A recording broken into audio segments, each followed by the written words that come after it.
నమస్తే, welcome to RB tours and travels private limited. అతిథి దేవోభవ. అష్ట గణపతులు అంటే 9 రకాల స్వయంభూ గణపతులు కొలువైన ఏకైక ప్రదేశం. ఒక్కో ఆలయానికి ఒక్కో చరిత్ర. సకల విఘ్నాలను తొలగించే గణనాథుని 8 ఆలయాలు ఎక్కడ ఉన్నాయి, వాటి పురాణ కథనమేమిటి, వాటిని దర్శించుకోవడం వలన కలిగే ఫలితమేమిటో ఈ వీడియోలో తెలుసుకుందాం. హిందువుల ఆదిదేవుడు వినాయకుడు. ఆయన లేని పూజ, ఆలయం, ప్రదేశం ఈ సృష్టిలో ఎక్కడా ఉండదు. ఏ కార్యాన్ని మొదలుపెట్టి విజయం సాధించాలన్నా విఘ్నాలను తొలగించే వినాయకుడు మాత్రం తప్పనిసరిగా ఉండాల్సిందే. తెలుగువారు శివరాత్రికి పంచారామ క్షేత్రాలు ఎలా దర్శించుకుంటారో మహారాష్ట్రలో హిందువులు అష్టవినాయక యాత్రను అంతే సాంప్రదాయంగా చేస్తారు. ఎంతో మహత్తు కలిగిన అద్భుత శిల్ప నైపుణ్యం కలిగిన స్వయంభూ ఆలయాలను దర్శించుకునేందుకు దేశ విదేశాల నుంచి సైతం యాత్రికులు, భక్తులు తరలివస్తూ ఉంటారు. అష్టవినాయక అంటే 8 గణపతులని అర్థం. మహారాష్ట్రలో వివిధ ప్రదేశాలలో కల 8 గణపతి దేవాలయాలు స్వయంభూ ఆలయాలు. మోర్గావ్లో గల మయూరేశ్వర, సిద్ధిటెక్ సిద్ధివినాయక, పాలీలో గల భల్లాలేశ్వర్, లేన్యాద్రిలో గిరిజాత్మక గణేశుడు, తేయూర్లో గల చింతామణి గణేష్ ఆలయం, ఓజార్లో గల విఘ్నేష్ ఆలయం, రంజన్గావ్లో మహాగణపతి ఆలయం, మహద్లో వరద వినాయక దేవాలయాలు అష్టవినాయక ఆలయాలు. ఈ 8 వినాయక దేవాలయాలు చాలా పురాతనమైనవి. ఈ దేవాలయాల గురించి హిందువుల పవిత్ర గ్రంథాలైన గణేశ, ముద్గాల పురాణాలలో వర్ణించబడింది. ఈ దేవాలయాల శిల్పశైలి ఎంతో అందంగా ఉంటుంది. ప్రతి హిందువు తన జీవితంలో ఆనందాలను, అదృష్టాలను పొందేందుకు కనీసం ఒక్కసారైనా ఈ అష్టవినాయకుల దేవాలయాలను దర్శించి తీరాలని కోరుకుంటాడు. స్థల పురాణం ప్రకారం మోర్గావ్లోని మోరేశ్వర్ యాత్రికులు సందర్శించే మొదటి గణపతి ఆలయం. తరువాత సిద్ధిటెక్, పాలి, మహద్, తేర్, లేన్యాద్రి, ఓజార్, రంజన్గావ్ ఆలయాలను సందర్శిస్తారు. మహారాష్ట్రలో హిందువులు అష్టవినాయక యాత్రను చేస్తారు. ఇక్కడ అష్టవినాయక క్షేత్రాలను ఒక వరుసలో దర్శించుకోవడం ఎన్నో తరాలుగా ఆనవాయితీగా వస్తుంది.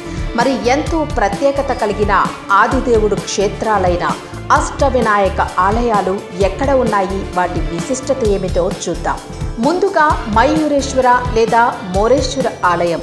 మహారాష్ట్రలోని పూణే నుండి 65 కిలోమీటర్ల దూరంలో కార్వా నది ఒడ్డున మోర్గావ్ గ్రామంలో ఉంది ఈ ఆలయం. ఇక్కడ గణేశుడు మూషిక వాహనంపై కాకుండా నెమలిని ఆసనంగా చేసుకుని ఉంటాడు. అందుకనే ఈ గణేశుణ్ణి మయూరేశ్వరుడు, మోరేశ్వర్ అని కూడా పిలుస్తారు. గణేశుడు ఇక్కడ ఆయన భార్యలైన సిద్ధి, బుద్ధి విగ్రహాలు సమేతుడై దర్శనమిస్తాడు.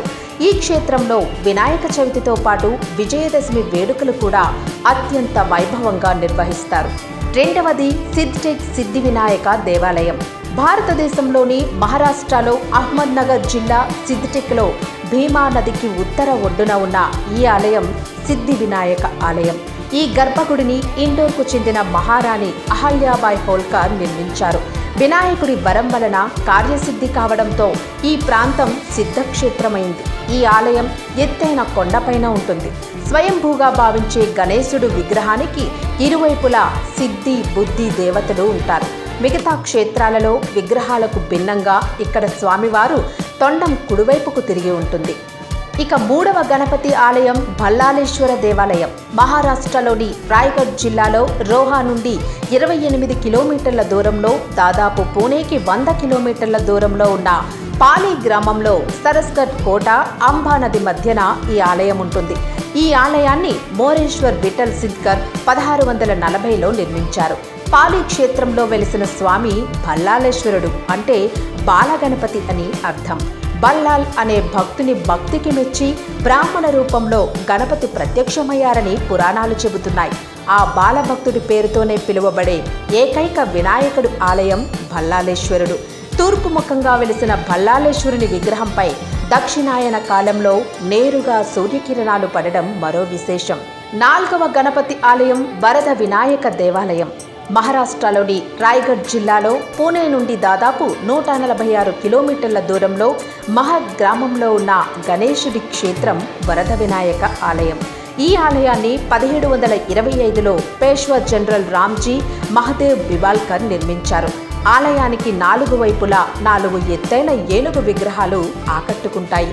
ఇక్కడ గణేశుని విగ్రహం తూర్పు ముఖంగా ఉండి తొండం ఎడమవైపుకు తిరిగి ఉంటుంది. దేవాలయానికి ఆనుకుని ఉన్న సరస్సులో గణేశుడు విగ్రహం బయటపడినట్లు స్థల పురాణం. ఈ స్వామివారి గర్భగుడిలోని దీపం 1892 నుండి ఇప్పటికీ వెలుగుతూనే ఉందని అంటారు భక్తులు, స్థానిక పండితులు. ఇక 5వ క్షేత్రం చింతామణి దేవాలయం. షోలాపూర్ పూణే మార్గంలో దాదాపు పూణే నుండి 25 కిలోమీటర్ల దూరంలో ఉన్న తెహూర్ గ్రామంలో ఉన్న గణేశ క్షేత్రం చింతామణి గణపతి ఆలయం. ఈ ఆలయంలో వినాయకుడు చింతామణి పేరుతో పూజలందుకుంటున్నాడు. ఇక్కడ విఘ్నేశ్వరుణ్ణి భక్తితో కొలిస్తే వారు చింతల నుండి విముక్తి పొందుతారని ప్రజల ప్రగాఢ విశ్వాసం.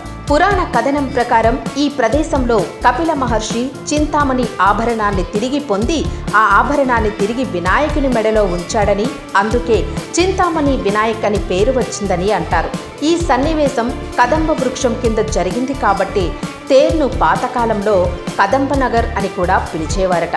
మరి 6వ వినాయక క్షేత్రం గిరిజాత్మాజ్ ఆలయం. పూణే నుండి 97 కిలోమీటర్ల దూరంలో ఉన్న లేన్యాద్రి కొండల్లో ఉన్న గణేశ దేవాలయం గిరిజాత్మ దేవాలయం. గిరిజాత్ముడంటే పార్వతీదేవి కుమారుడని అర్థం. ఈ ఆలయ దర్శనం కాస్త కష్టంగా ఉంటుందంటారు భక్తులు. ఈ దేవాలయం గణేష్ గుహలు అని పిలిచే బౌద్ధ గుహల లోపల ఎత్తైన పర్వతం పైన ఉంటుంది. కొండ గుహలలో కొలువై ఉన్న గిరిజాత్ముడిని దర్శించుకోవాలంటే సుమారు 300కి పైగా మెట్లు ఎక్కాల్సి ఉంటుంది. పుత్రుని కోసం పార్వతీదేవి 12 ఏళ్లు ఘోర తపస్సు చేసిన ప్రదేశం ఈ లేన్యాద్రి పుణ్యక్షేత్రమని అంటారు. పార్వతీదేవి 12 సంవత్సరాలు తపస్సు చేసిన తరువాత నలుగు పిండితో చేసిన బాలగణపతిని చేసి ఆ బొమ్మకు ప్రాణం పోసిందని, ఆ బుల్లి గణపయ్యకు కౌమారప్రాయం వచ్చే వరకు గణపతి తన తల్లితో కలిసి ఇక్కడే ఉన్నాడని పౌరాణిక కథనం. ఇక్కడ గణపతి అచ్చం నలుగు పిండితో చేసినట్టే ఉండడం ఆశ్చర్యాన్ని కలిగిస్తుంది. స్తంభాలు లేకుండా కేవలం ఏకశిలని ఆలయంగా మలిచి మెట్లతో నిర్మించడం మరో ఆకర్షణ. 7వ వినాయక క్షేత్రం విఘ్నేశ్వర దేవాలయం. ఇది పూణే నుండి దాదాపు 95 కిలోమీటర్ల దూరంలో పూణే నాసిక్ హైవే దారిలో ఓజార్ పట్టణంలో కుకాడి నది ఒడ్డున ఉంది. ఈ ఆలయం అన్ని వైపులా ఎత్తైన రాతి గోడలను కలిగి శిఖరం బంగారంతో ఉంటుంది.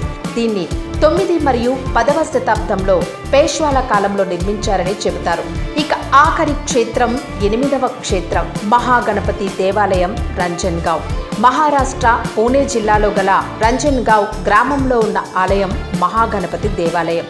సిద్ధి బుద్ధి సమేతంగా పద్మంలో కొలువైన రంజన్గావ్ వినాయకుడు మహాగణపతి. శివుడు విఘ్నాధిపతి అయిన తన కుమారుణ్ణి ఆవాహన చేసి అనంతరం త్రిపురాసుని సంహరించాడని భక్తుల నమ్మకం. ఈ గణేశుణ్ణి మహోత్కట్ అని కూడా పిలుస్తారు. ఇక్కడ వినాయకుడి విగ్రహానికి 10 తొండాలు 20 చేతులు ఉండడం మరో విశేషం.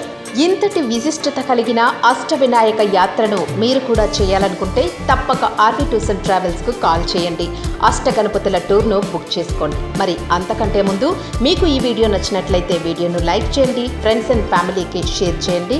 మరిన్ని లేటెస్ట్ టూర్ ప్యాకేజ్ అప్డేట్స్ కోసం బెల్ ఐకాన్ని క్లిక్ చేయడం మర్చిపోకండి.